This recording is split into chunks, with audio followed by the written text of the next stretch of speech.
This JOX 94.5 podcast is brought to you by Millennium Satellite and Video. Log on to msbnow.com. TV excellence everywhere. That's Millennium.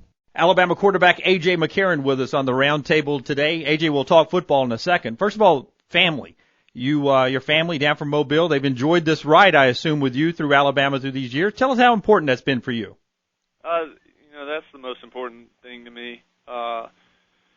I think people get carried away with football, especially in the Southeast.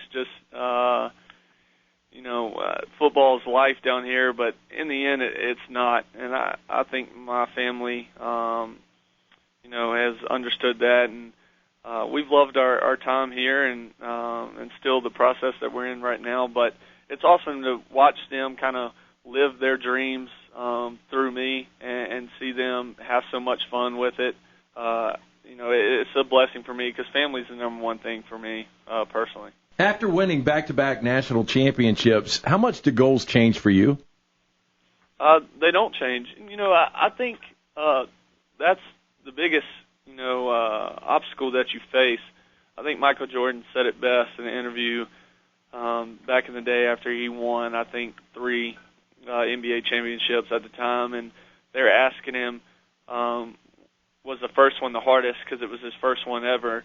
And it's really not, because every time after you win one, you have to kind of re-up yourself to be like, hey, I got to get back to the same feeling and same hunger that I had before I actually had one, when it's only going to be the same type of feeling that you just had. So I think winning the second one is definitely the hardest, and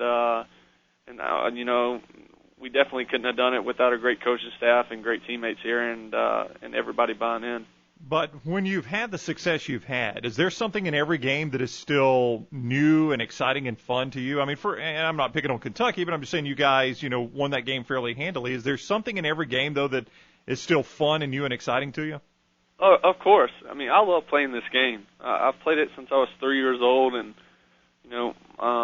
the helmet swallowed my head. You can barely see me inside the helmet. So, I love playing this game just because, to me, we're always an underdog in a way, as in everybody's doubting us.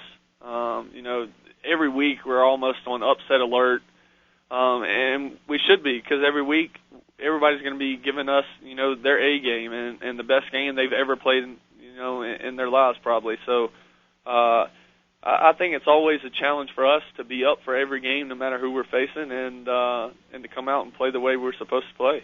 Barrett Jones comes on with us every week, and he says the thing that's impressed him most about you this year has nothing to do with the throw you made or anything. It's been when things haven't gone right, how you've handled that. Has that changed for you since your first snap at Alabama to now? Has that changed for you at all?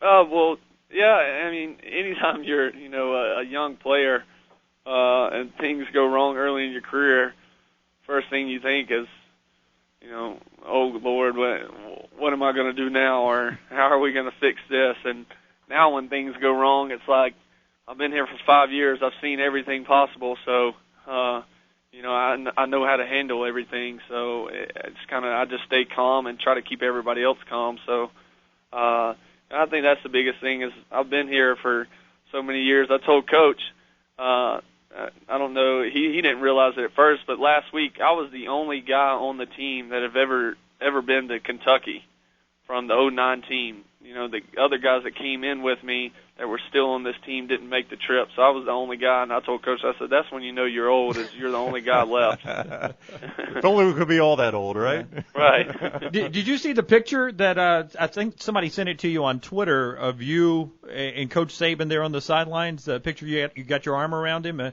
That's one I can picture hanging in your sports room someday. That's a good picture. That's definitely I'm definitely going to get that one blown up and Coach to sign it, and that's definitely going to be in the man cave later in the day. You talked about that helmet used to swallow you up back in the day. As a kid, was there one guy you would emulate in the backyard?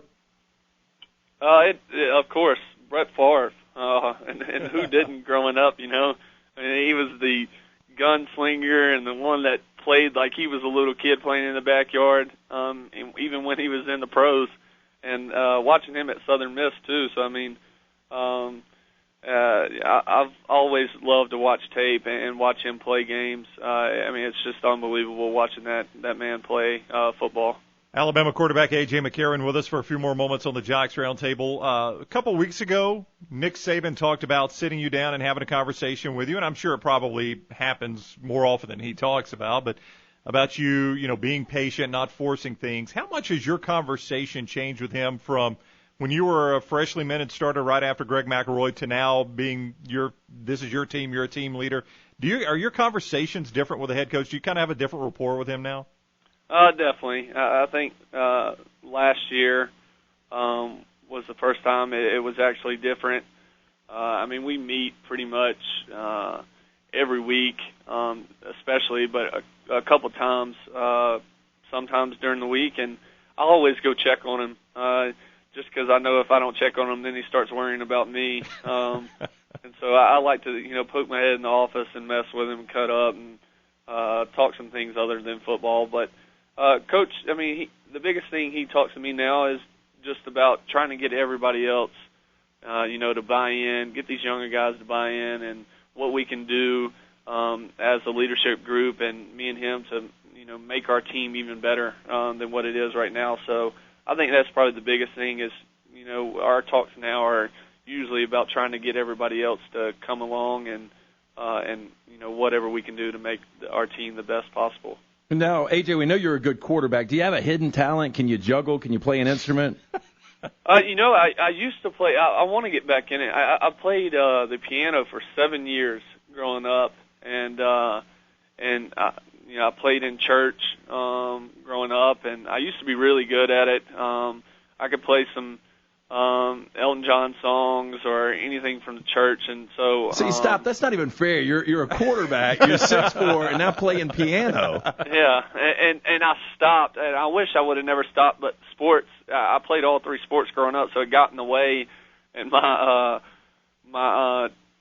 he was like the church piano player, and he was my teacher, and he started getting mad at me because I was having to leave early and then show up late, and he was like, you're struggling right now. And I was like, well, I'm playing three sports. It's hard for me to do all this. So I ended up having to stop playing, which I wish I would have never done because it's an awesome thing to do. So, I mean, what was your favorite hymn to play? If I threw a hymn at you right now, could you sit down and play it, you think? I don't know. Every Christmas I try to